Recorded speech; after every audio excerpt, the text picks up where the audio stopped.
let's get into dinner. So this meal doesn't really have a name. I happened to stumble upon this recipe from another creator, and I tried it, and I liked it, and it's a regular in our household now, and I hope you will like it and you try it too.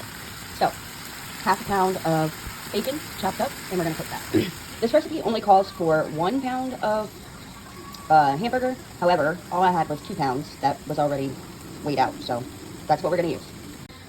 After your bacon is done, get rid of most of the grease, but save just a tad bit. And then while our hamburger is finishing up, we're going to cut us an onion and a couple potatoes and carrots. Now, the original recipe calls for celery and carrots. However, my household does not like celery, so I just doubled the carrots. And then you're going to need about 4 potatoes. While you're finishing up your chopping, go ahead and heat up that grease. However, I did change pans. Does anybody actually use a chopper? I make a heck of a mess when I use this thing. My grease is heated up. You're going to add in 1 whole onion and your carrots. Or if you choose to use celery, your carrots and celery.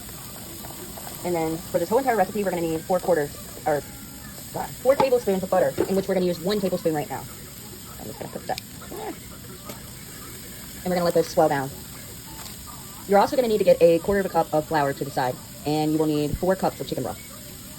Carrots are soft. Now I'm going to add in that other 3 tablespoons of butter, and then we're going to add in our 1/4 cup of flour. Give it a good mix, and then we're going to let that flour cook off for a moment.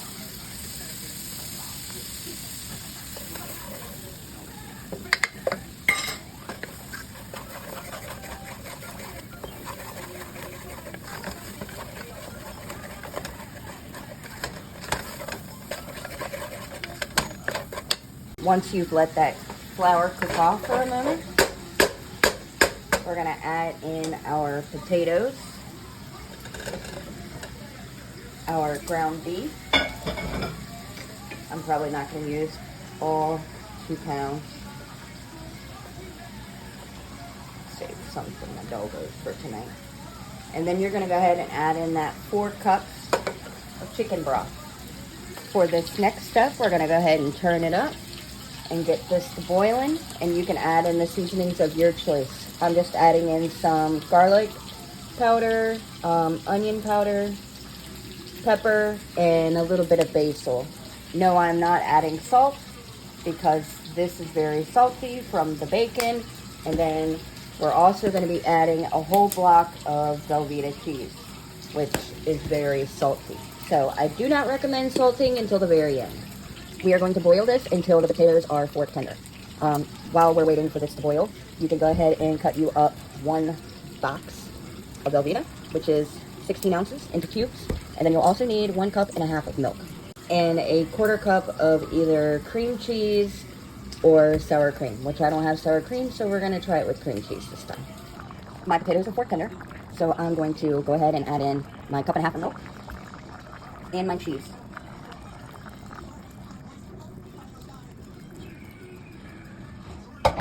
And then we'll let that melt down.